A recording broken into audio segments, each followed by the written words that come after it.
Welcome back to Light the Fuse, your Mission Impossible depot for everything, really, Mission Impossible related. I love that. Yeah, we're back. How you feeling, Charles? I feel great.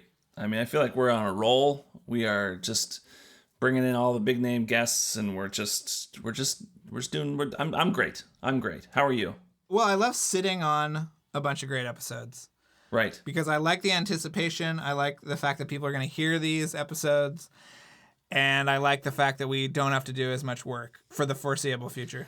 Yeah. Speaking of what we're sitting on, we've got a whole ton of John Wick interviews that we've done that I can't wait to share with people next year. And people are going to love it. If you have not watched the John Wick movies, go do that because that is going to be a lot of fun. I was on a Zoom call last week with our friend Joseph Kaczynski.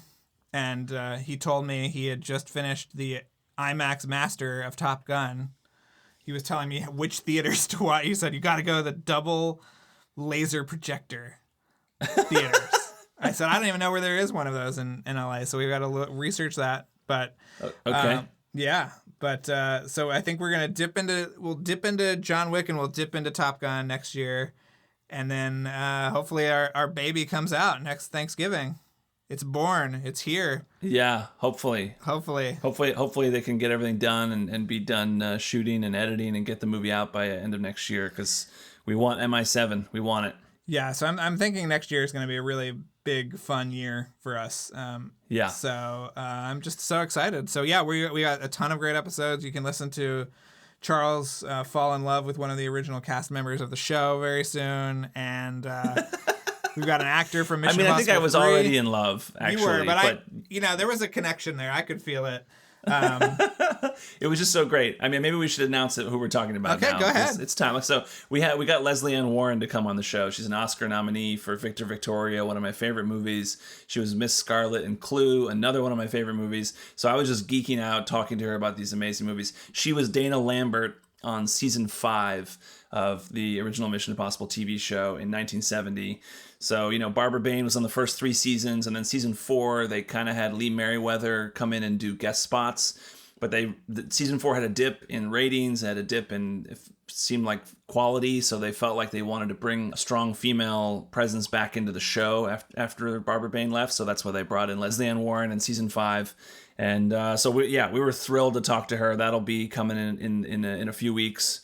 And we've got so many great episodes coming up. I can't even begin. I mean, before that, we've got a few different interviews that are coming. So you will be spoiled.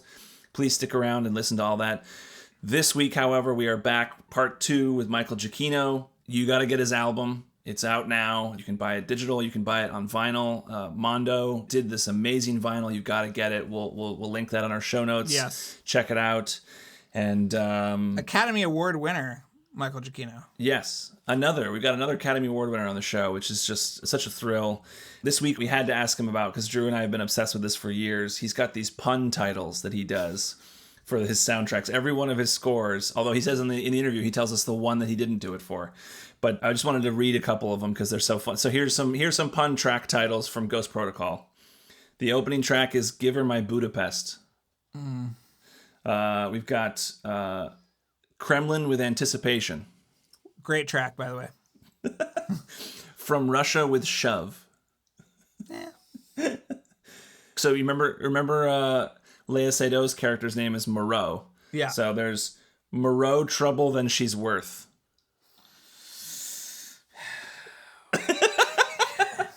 Okay. They go to Mumbai, right? So yeah. Mumbai's the word. I like that.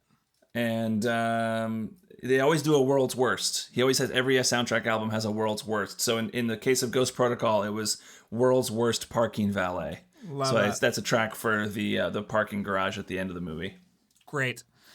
Yeah, we really dig into the Mission Impossible scores in this episode. We also touch on some of his other scores like Ratatouille, War for the Planet of the Apes, Jupiter Ascending. Yeah. It's great.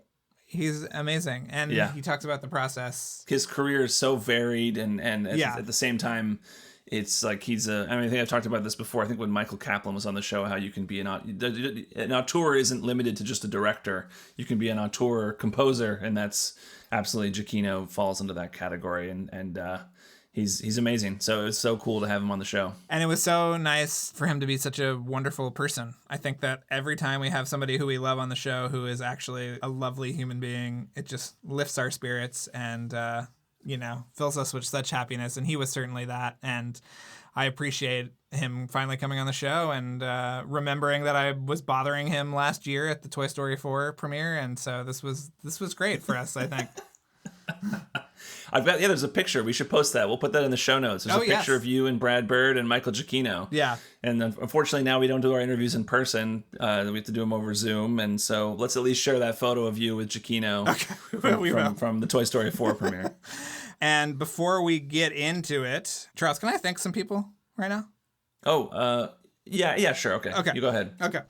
So this episode is brought to you by Jeremy Dillon and his podcast, My Favorite Album, which we both love and we have appeared on a couple of times now. And every week, Jeremy talks to a musician, songwriter, actor, or filmmaker about the music they love and how it's influenced them and their work. And he's talked to people like Rose McGowan, Rogue Nation co-writer Drew Pearce, Casey Musgraves. It's just great. We were on the show recently. We're going to share that interview in a couple of weeks. So he is great. Please support him. Maybe we will come on the show and talk about how our favorite album is now this Michael Giacchino album. So I love that. Yeah, that would be great. This episode is also brought to you by John B. So I want to give John B a shout out. And also Real Estate Interest LLC. And this is commercial real estate advice for growing companies. Now, he understands that, companies might not want to be buying or selling right now, but they can consult with Real Estate Interest LLC about what's going on in the market. They can help companies save and strategize as well. So just know that even if you're not in the market, call them. They're going to help you out and be super awesome about it. So shout out to them. We couldn't do the show without them.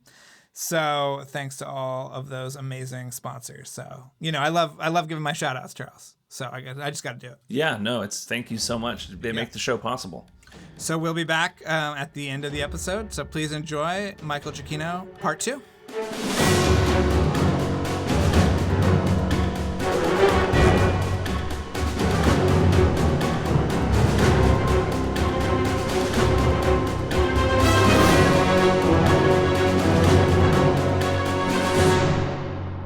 Was there any hesitation about coming back to another one? No, not at all. Not if Brad was going to be there. There was, if they had just called me up and it was some random director that I had not worked with before, I'd probably be like, I don't know, because I get really, really weird about working with new people. Like once I've established relationships, and at some point every relationship is new, right? Right.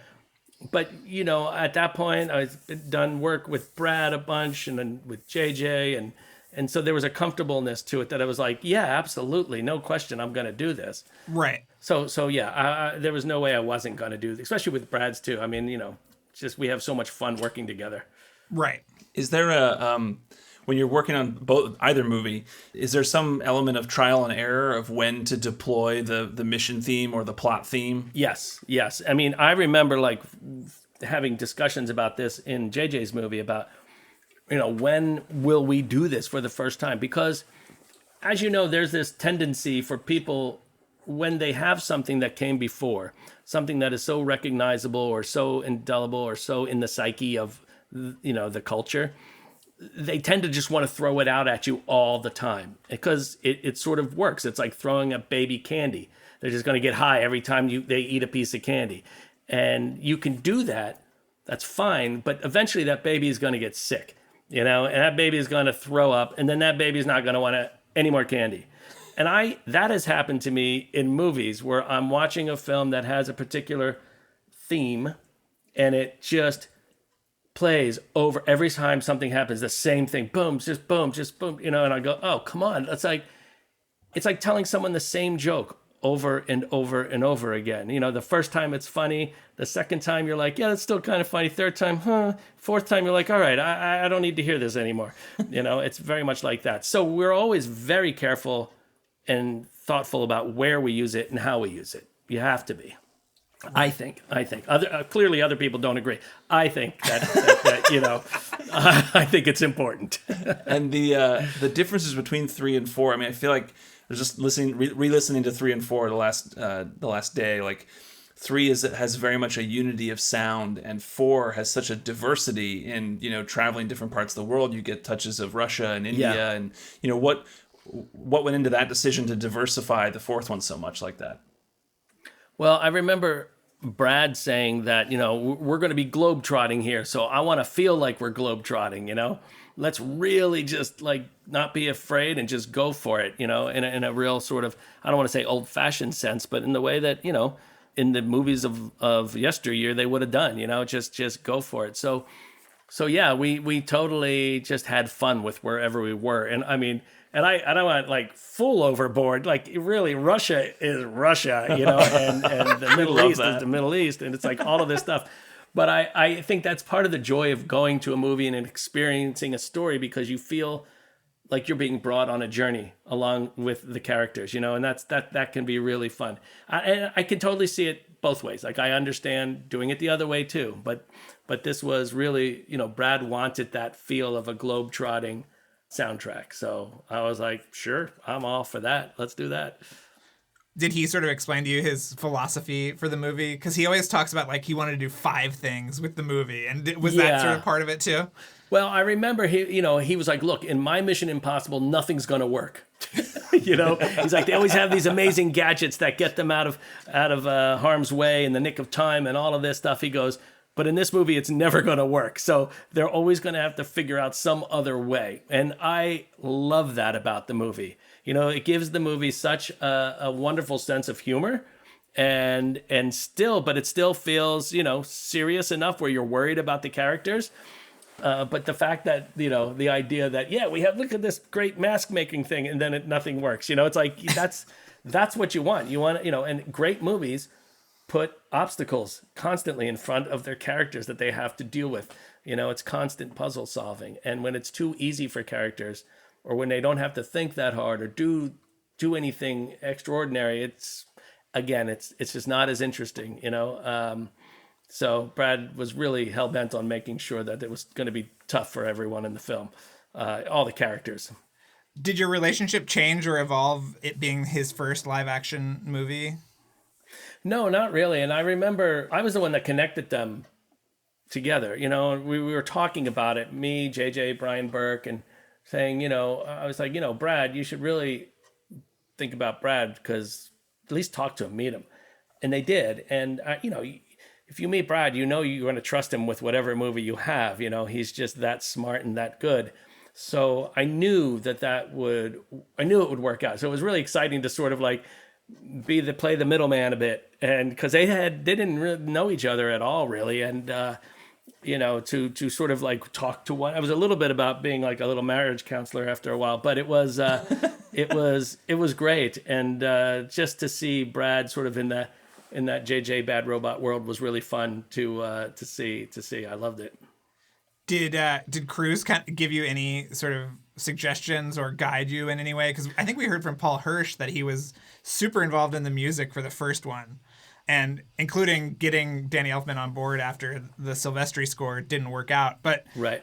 Was he sort of that hands-on in your missions? No, not at all. Not at all. He and I always got along great, and he was just very trusting and very thoughtful.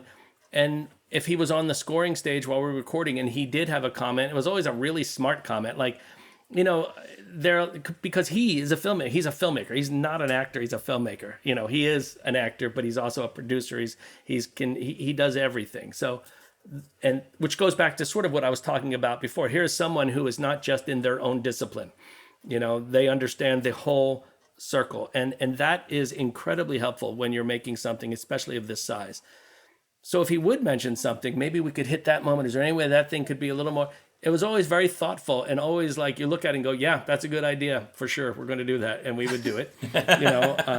But it was never that situation where you thought, oh, the producer, why won't they just go away? He's not like that. He's always there for what's best in the movie, And I think you can see that, especially in the subsequent movies. In the last few, it's there's some insane stuff that is so great. Like, I love watching those movies. It's wonderful to watch. But I got along great with Tom and had a great time working with him. I know Charles and I both want to ask you about how you name the tracks. And I actually got to be, you don't remember this because I was hiding in the back of the room, but I got to watch you score Zootopia one day. And I sort of saw that there was like some back and forth about what certain tracks were going to be named. Right. And I wanted to know, we both want to know what that process is like. Who comes up with all the puns? Well, what you probably witnessed was, us when we're recording things, a lot of the work is sort of like behind us, and now we're just got to record it. So there's time to look at things like track titles, and I would be like, wait a minute, my music editor Stephen Davis, who was on Zootopia, I was like, wait, really? Is this what we're going to call this one? We can't come up with anything better than this, So we always get into those things. But it did start with Stephen Davis on Alias. Okay. Because you're working on a lot of episodes and it's seemingly never ending. So I think Steven was always looking for some way to keep himself busy. Like, how do I entertain myself during all this? So he would and he had some sort of rule, which was if he thought more than 15 seconds about a title, he would just move on. If he didn't come up with something, he would move on. And then it became this thing. We have these contests about who could come up with the best one. And sometimes I win, sometimes he would win. The other music editor, depends. I would say they've won more than me, but it's just something fun to do. So keep us busy. We're silly people. It's just, yeah. There's always the world's worst. World's worst, yeah, which was born in Alias as well. That was born in out of Alias. And what was it, World's Worst Beach Party or something, for the crash of the plane. So, and then, so every film that Steven has worked on with me, he always has a World's Worst something. Who's the punniest one out of you guys? Steven's great, but I think he would even agree that probably Paul Applegren is one of the kings. And if you look at he won almost every single track on the Planet of the Apes. Soundtrack. So if you look at those, there's some great ones on there. Yeah, I'm a big fan of Planet of the Escapes. Yes. Both the name and the track. So, yeah. So, yeah, that was Paul Applegren. Paul's amazing, too. So, it's funny that we all have these, I was working with a young composer on a project recently that I was overseeing, and I was looking at her titles. I'm like, what is this? What do you mean? What? I can't do anything with this. Like, so and so shuts the car door. What is that? Like, this is you gotta do this over again. And she was like, yeah, but what about the music? I don't forget the music. Whatever. Just get the title right. It's more important. Yeah. So it's fun. It's fun. I'm like, that's how it's going to live forever. So we got to make sure. Now on Rogue One, it was different.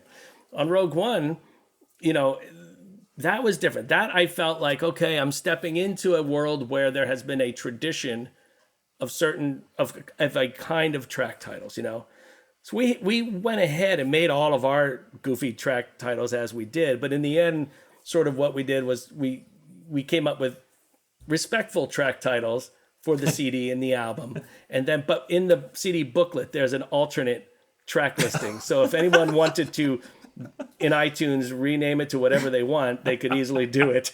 Here it is. Here's the preferred list inside the track. So yeah. Was there a sequence that you remember from MI3 or Ghost Protocol or both? Was there a sequence that was really challenging that required a lot of versions? I think The Burge, was one of those. I mean, it wasn't really a lot. I wouldn't even say it was a lot of versions. It was, I think, 2 versions. There was one version which, when the first time we see the building as they're approaching, they're driving, and they're talking about where they're going, and then it cuts to that wide shot of the Burge. There was a different sort of approach I took at first, and that was one of those areas. Was like, no, Brad was like, no, remember, now we're in this part of the world, so let's make it feel like this part of the world. And I'm like, well, like Lawrence of Arabia? He's like, yeah, like Lawrence of Arabia. Let's do that. So that was one that I went and redid. And then I think we actually recorded the original version, too. Yeah, it's on the Blu-ray. Yeah. Yep. Bird said it was too moody. He said, it sounds like they're driving and they're going to hit a brick wall. That's, yeah. I said, well, they are, aren't they? No, but he was right. He was like, and it's one of the things that we always work really hard to do is to be in the same page story-wise with everything. And occasionally, he's busy doing something, I'm busy, so I'm just doing this. So we don't always get to connect, but it's nice after the reviews, we do connect, we talk about it. But I'd say most of the time it all goes fine. It's all great. But yeah, that was one where we're like, yeah, I did 2 full versions of that one, which is a lot. That's so stupid because it's only 2 versions. I know sometimes people have to do tons of versions of things, but I like working with people who know what they want, so there's none of that like, well, I don't know, try this, try that, try this. It's like, nobody has time for that. Nobody wants to do that. Especially when you're scoring 50 other things at the same time. Yeah. And you have 100 people on the stage. I mean, it's like lighting money on fire and just letting it go. Right. So to be organized and efficient is important to me. Have you and Brad been working on this mysterious musical project during the quarantine? Yeah, we have actually. Okay. We have been. Yeah. It is a great idea, and I think I would love to see it happen. And I hope it will. I'm sure it will. But yeah, we've been working on it. Okay, good. Yep. The world needs more Brad Bird movies and more collaborations too between you two. Well, I agree with you. The world does need more Brad Bird movies, and he's made some of my favorite movies. I think Ratatouille is like what he did with that. And that was a movie that I told him, don't do that. What are you doing? What, a rat cooking? What is that? That makes no. That's how I was like, because we had just finished Incredibles. He was supposed to go on a vacation. I was supposed to go on a vacation. And then they called him to see if he could come in and take over Ratatouille. And I remember him calling me, and I was on the phone in my driveway talking to him. I'm like, wait, what is it? Weren't you supposed to go on a vacation? He's like, yeah, but I'm like, what? What about, and I said, what's it about? Okay, what's it about? Well, it's about a rat who wants to cook. I'm like, what? What, no, why are you doing this? And he goes, no, I think I have a great angle. I think we're great, just trust me. I'm like, okay. Well, and if I'm going to ever trust anybody, it's Brad. I always want to go down the path he points towards. Right. He's just so good about that. Was your involvement sort of truncated as well because they got it out so quickly? From that point. Okay. Yeah, but his far more than mine. You know, I mean, because at least I came in and I had relatively the same time, maybe a little less than normal, but it's fine. He was the one that was really, he and the crew were really under pressure to keep the date that they had and to do all of that stuff. Because especially with animated films, the dates that you set are important because so many other things are then based on those dates. From, marketing materials are being made, toys are being made, deals with whatever, McDonald's and God knows what else, all of that stuff. So it's you gotta, that's the business side of it that you don't like to think about, but it's reality, Right. I know we're running out of time, and you've done 1,000 things that we could sit here and talk to you all day about. Charles, do you want to bring up another score that you wanted to ask about? Well, I guess I think one of my, you already mentioned Ratatouille, which is my favorite Pixar movie, but I think I want to ask you about War for the Planet of the Apes. That one in particular, that score is one of my favorites, probably my favorite score of the last 5 years. I think it's just phenomenal. I guess I just wanted to ask about the use of, I guess, like timpani in that movie. The it's so stripped down and like elemental, and it's like right near the microphone. Boom, you can hear it. It's usually sort of layered in with the basses and other things, but I think, Matt and I both love just this idea of repetition and doom, impending doom and things. And so coming up with ideas on a particular instrument, whatever it is, and the timpani was perfect for this too, because you could just do it. And it does feel like you're marching towards something inevitable, and I think that there's a feeling you get out of it that is just, I don't know, it shivers your the hair on your neck in a way, especially with the imagery that he created to put against it. You watch some of those scenes. Matt's another one of my favorite people to work with, who of course now is, has probably the hardest directing gig on the planet, trying to shoot Batman in the midst of COVID and everyone wearing masks and all this craziness that is going on. But yeah, I mean, that's it. we love the timpani, and we love the use of the timpani as a way of saying something's coming and it's probably not good. It's probably not good. We're not going to definitely say it's not good, but it's probably not good. And the stories of that, especially that movie, they're so emotional. Like I love those movies so much because I can be as simple as I want to be. And, there's a couple of projects that I've worked on that I feel like are most representative of who I am as a composer. I would say Lost is one of them. And I would say the Planet of the Apes, especially the second one, especially War for Planet, my second one. I think those two are probably the most indicative of the music I would write if someone just let me write whatever I wanted to write. A lot of times I'm working in a box, which is great too. I mean, Incredibles was a certain thing, and Up is a certain thing. Ratatouille is definitely a certain thing, But to sort of have a moment where you're just like, whatever you want to do, and then we'll work within those boundaries. That's kind of fun. And I do love those projects, Batman feels like it's going to be that as well. We can't. No pressure there. Hasn't been any memorable Batman themes. Yeah, you know what? It's so funny. Like, I don't even worry about that stuff because the way I look at it is, when I was a kid, I bought comic books and I would buy the different versions of different characters. Suddenly, like there's a whole nother. I'm like, great, bring it on. Let me hear this one. Let me look at this one. I'll read this version of the character. I loved that. Like I loved that idea of the reinvention of something. They do it with Shakespeare all the time. They take those plays, they put them in different time periods. They swap gender roles. They do all kinds of stuff just to test the material. And I think that that's what this is as well. So for me, it's just more like, oh, we get our chance to do our version of it. It doesn't mean Right. I'm competing with what came before. I love what came before. I love that as much as I love what I'm working on. The Danny Elfman stuff and the Christopher Nolan. All of those things I love. And I'm just happy and excited we get to add to that sort of variety of what this character is and what it could be. Right. That's the fun of it.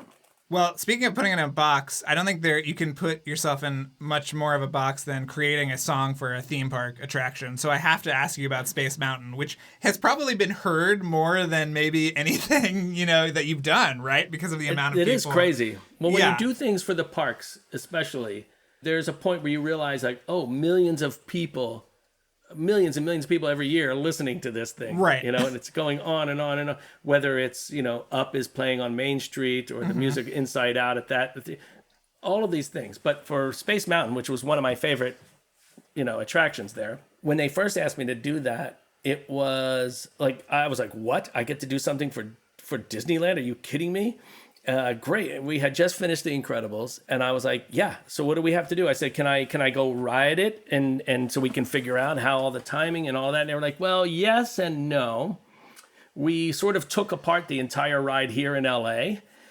And they said, so we can't really do it here, but there is an identical version to this one in Japan. And so we could go there. And I was like, we're going to go to Japan to ride roller coasters just to get timings and everything. They were like, yeah. And I was like, okay, let's do it. So they said, while we're going, we were going to stop in France. And why don't you have a look at the Space Mountain in France too? Because we're thinking of redoing that one too. So I was like, awesome. Okay. So I got on an airplane, went to France. This all happened within 5 days. Got on an airplane, went to France, got off the airplane, went straight to the parks. It was at night after it closed. And we rode the thing like 30 times in France, just getting off the plane. And then went to the hotel the next day. I think we spent a little time in the park again, looking at the thing. And then that night got on another airplane to Japan, went to Tokyo, got off the plane, did the same thing, went right to the park pretty much, started riding that another 30, 40 times, figuring out what we were going to do for that one. And then we had one day in the park, and then the next day we went home. So I went all the way around the world, like in 5 days, to work on those two things. Wow. And I was tired. I remember like the bags under my eyes because it was just the time, difference and all of that.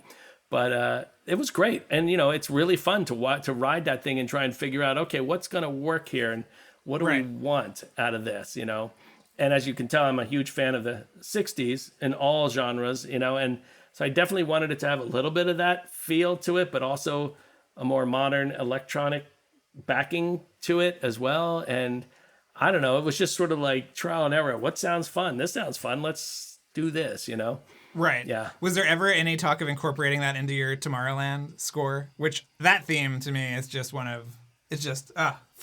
Kit. Thank you. I do love that movie. I feel bad for that film got sort of pushed aside, but I love the film and I love what it says. I love what the movie says too. You know what? We didn't actually even think about it. I guess we should. Where were you when you? I'm you sorry. I would have chimed in. You should have suggested this. No, we hadn't really thought about that. No. Okay. All right. Yeah. We got some big questions now. We ask all of our guests this, so I hope you're ready. I'm ready. First question: if you could rank Tom Cruise's hairstyles throughout the movies, worst to best, best to worst, dealer's choice, up to you. I thought his hair in Brad's movie looked great. Oh, it's beautiful. Yeah. It was like perfect. I thought it was like the right length. It wasn't too short. It wasn't too long. It is sculpted. definitely. I bet there's got to be images of this on the internet somewhere of the progression of the haircuts through the Mission movies. Yeah. But I think I would say I'd go with Brad's. Okay. On that one. Do you want to rank the movies now from best to worst or worst to best? And you can include yours or not, but... You know what? I am always hesitant to do that because I know how hard these things are to make, and I feel bad saying something is worst. Okay, well, what's your favorite? Which one is your favorite? Well, it's hard. I mean, there's so much I love, like that bridge sequence in Mission Impossible 3. That is like, oh man, I love that sequence so much. And and Roger Guyette, who did the visual effects, he's a good friend of mine, and I'm always amazed at what he pulls off. I mean, when you look at a film that Roger Guyette was the visual effects supervisor on, it's always just stunning and perfect. I love what he does. So sequence I love so much. The Burge, please, that's like, how do you beat that? I mean, you can't top that. My brother, who did all the behind the scenes he shot all the behind the scenes documentaries for Brad on that movie. He was up there when they were shooting that, and everyone had to be tied to a rope. But they took all the windows out, and he said it was the most sort of like sickening thing ever because they were so high up and you could just like look down over. And then of course Tom just like, casually walks out onto the, as he does. I don't know, but the motorcycle chase in, but wouldn't have been the last one, but maybe the one 5. before it? Was it? Yeah. Yeah. Oh man, that motorcycle chase. Love that. I don't know. They all have these great set pieces, but I feel like what Chris is doing in the recent ones are just sort of taking everything to an entirely new level. Just both visually, the helicopter thing. Come on, it's like, I don't know. I'm a huge fan of them. I will always go to see them whenever they come out. So I just like that they're still being made. Our scale is like least excellent to like transcendental, out of body experiences. It's Right. like there's not a worse Mission Impossible. But you brought up sequences. Did you actually write or begin to write any music for the snow sequence that Brad was planning for 4? Snowmobile chase? No. Okay. No. I try not to write until I see it, because what happens is generally if you do too much of that, you're working off of your own version in your head, which is almost never the version that somebody else is envisioning, So you're sort of, going down the wrong road for a little bit. So I usually wait to see what the intent of the director is before I start writing anything. But you did that for Jupiter Ascending, right? That was different. Yeah. Jupiter Ascending was, that was something they specifically asked me to do. And they said, the Wachowski, I love both of them so much. But they were like, they had this great explanation. They were like, listen, we're tired of temp music. We don't like temp music. We don't like having to cut our films to temp music. It's like going into someone's house and trying on their clothes. It just never quite fits right, it's okay. It kind of, but the sleeve's too long here. Maybe the cuff needs to be adjusted. It's just not great. So what do you think about just writing our score before we start shooting. And I was like a symphony or an opera. They're like, yeah, we'll give you the script. We'll give you all the concept art. I said, okay. So what I said, well, then what I would need from you is, I would love like index cards, big index cards. And if you could write on the index cards sort of like what you feel about this particular area that you want me to work on music for. So whether it's could be a character, and it could be a place, a planet, whatever it is. Let's break it down and see what all of the building blocks of this movie are. And if you can do that, then I can take those, and then I will do what I think is, belongs to that card. So that's what I did. And I would say there was a lot of music written in that movie, and I would say 75% of it was all from the music I wrote prior to them shooting. And of course, when then you see it all together, you're like, oh, we're missing this. We didn't think about this scene. We didn't, so some of it was scored traditionally, but it was, less than 25%. Wow. It's an amazing score. I love that thanks. score. Yeah, so much. I so enjoyed working on that film. Anytime you get to work with them, it's the best. Will you be working with them again soon? I don't know. No. I say no. I feel like that belongs to other people. Okay. Yeah. I would love to see what you did inside the machine, but yeah, no. Look, I'll be first in line to go see it. But I'm trying to leave a little more space for other things for me these days, and so I can do both, and kind of happily exist in both worlds. My own stuff and my friend's stuff. Well, thank you so much for chatting with us. Anytime Absolutely. you want to plug anything, come back on. We'll talk about whatever you want. I should have brought my brother on to tell you some stories about the shooting, the behind the scenes stuff, which is. If you want to give us his email, we would love to talk to him. I will. Yeah. He's got some great stories. Yes, for sure. And I love his. I will. Tell him I love his documentary about the Iron Giant on the Blu-ray. I will. Yeah, Brad. Yeah. Anthony does. His name is Anthony. He does a great job with all of those. He really comes at it from a very personal point of view. It's not just talking heads, which I love about his stuff. Yes. So, but yeah, he was there. I'll connect you guys. Yeah, yep. That'd be great. But thank you so much, Michael, and we'll Thanks talk for to you having soon, me. I'm sure. Yeah, all right, of course. stay safe, everyone.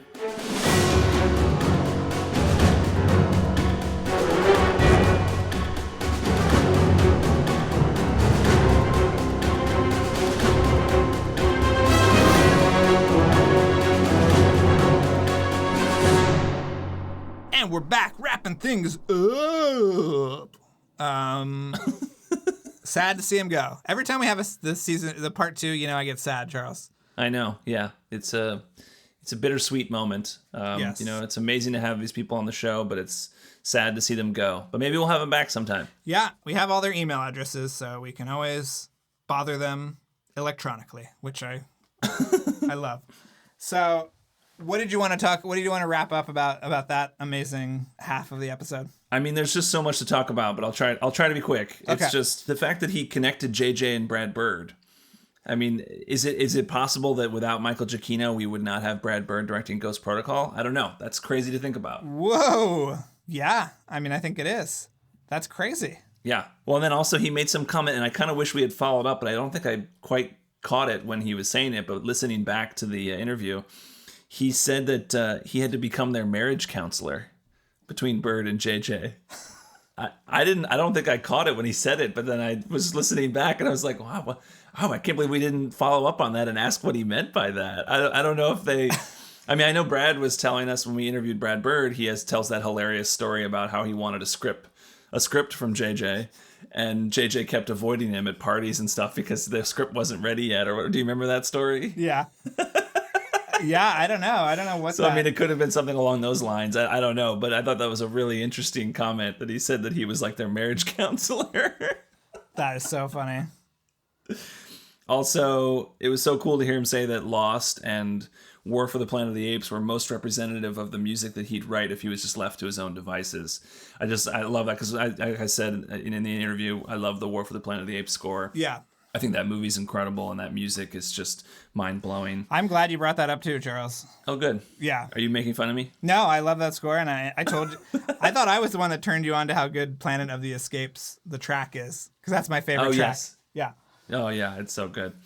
And he mentions how great Roger Guyett is. Roger Guyett, obviously visual effects supervisor for Mission Impossible 3. One of our favorite guests. We love him so much. If you haven't listened to that interview with Roger Guyett, you absolutely should. That was episodes 106 and 107. Roger is amazing, and so it was cool to hear Michael. I mean, I feel like everybody we've talked to who's worked with Roger Guyett ends up mentioning Roger Guyett in the interview. I mention Roger Guyett all the time, and I have very little connection to him besides the fact that he was on the show and he was absolutely delightful, and we both loved him so much. Yeah. Yeah. You also brought up Giachino. You asked him, would he be, because he did Jupiter Ascending, would he be, you sort of imply it but never say the exact words, that would he be doing Matrix 4? And he says no. And I was wondering, who is doing Matrix 4? Is it Don Davis coming back? I hope Don Davis comes back because he is really the sound of that franchise. Yeah. But I thought that anecdote that he told us about Jupiter Ascending was super interesting. Yeah. He brought up the fact that he doesn't write music ahead of time, and I said, but you did. You did for Jupiter Ascending. And so he goes into the whole story, and it's really amazing. And it's, I don't know, I just thought that was really interesting that they used so much of it too. Like, wouldn't have been a bummer if he made all that music and they were like, man, we got to do something else. But he said, I think they used 75% of what he wrote, and then he just kind of tweaked the rest. But that's a great score. And that feels also like a kind of, I don't know, separate thing. There's all these crazy movements and suites and stuff in that. So yeah, if you haven't heard that score, check it out. It's really fantastic. Yeah.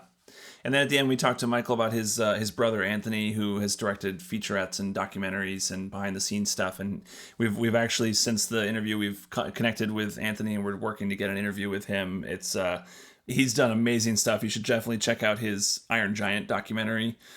Is it feature length, right? No, it's like, I don't know, it's maybe 30 minutes, but it is amazing. And it's done completely in animation. It's just voiceover. You hear the voices and then the animation is done. But it came out with that last Blu-ray that came out. Yeah, it came out with where there was like an extended cut of Iron Giant, but you hear the kind of disappointment and everything that Brad Bird went through, and it's just amazing. And yeah, Iron Giant is one of my all-time favorite movies, and so this was it's an amazing sort of look behind the curtain. And Anthony did it, and it fucking rules, and I'm so excited to have him on the show because he did all the BTS for Ghost Protocol. Yeah, so hopefully we'll be setting that up soon, and that he'll be a great guest for us in the future. I just want to quickly tell everybody to sign up for our Patreon. I know I say it every week, but if you all signed up, I wouldn't have to say it anymore. Yeah. So don't sign up make for our Patreon. him say it again. I wouldn't have to be hounding you so much. It's patreon.com/LightTheFuse. So this is Light the Fuse Plus. If you love Light the Fuse, you're going to want Light the Fuse Plus. So go to our Patreon, patreon.com/LightTheFuse. Sign up, the bonus content level, and you're going to get bonus episodes every week. We're keeping up with all the news with Mission Impossible 7. We're giving all kinds of fun bonus things. We've done retrospectives on directors or movies that we love. And, we did one recently for Halloween that was about spooky movies featuring Mission Impossible cast members. That was great. I mean, but we forgot one. We do. What's that? We forgot one, which was Tandy Newton was also in Interview with the Vampire with Tom Cruise. Yes, I know. After we did that discussion, I went back and finally rewatched Interview with the Vampire for the first time in probably 20 years. And I texted you in the middle of it, and I was like, Tandy Newton is in this. She's a really small part at a dinner table with Brad Pitt and Tom Cruise. And that was shocking. I did not know that she was in the movie. But check it out. So much fun bonus content. We did commentaries for all 6 movies. I did a commentary for Night Owls with Kevin Blumenfeld, our composer, who does the music for us here. And it's there's just so much fun stuff. So please sign up there, and also go to our TeePublic page, buy a shirt or a pin or a button or a magnet or a laptop bag or a onesie for your baby or whatever you want. There's so much good stuff. We've got a couple of fan designs on there that are awesome too. So check that out. It's linked from our website, lightthefusepodcast.com. Go to the merch section, and you will find our TeePublic page there.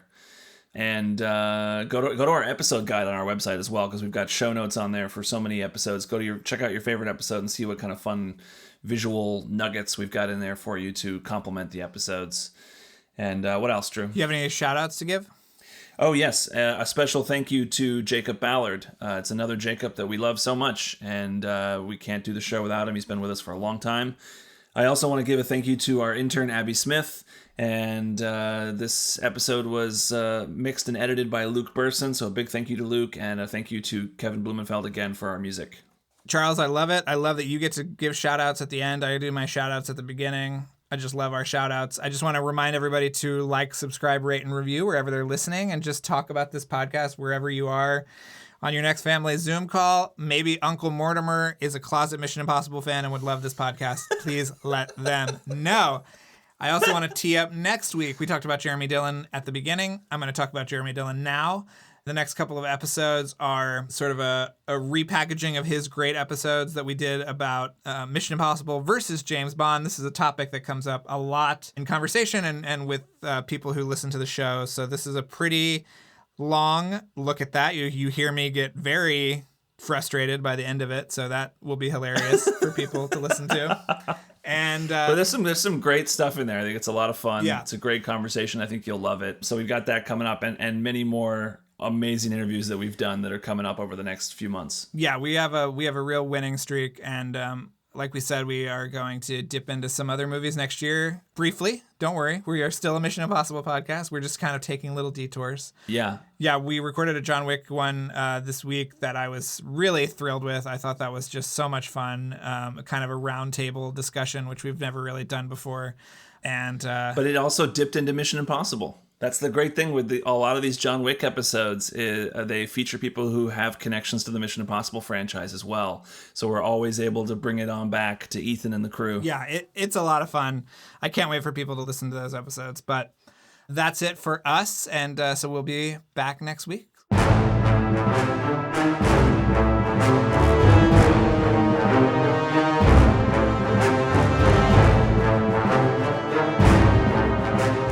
Thanks again for listening, everyone. And before we go, another mission, should you choose to accept it, please rate, review, and subscribe to the podcast on iTunes. And remember that you can follow us on Twitter and Instagram at LightTheFusePod, and email us questions or comments at lightthefusepodcasts@gmail.com. This message will self-destruct in 5 seconds.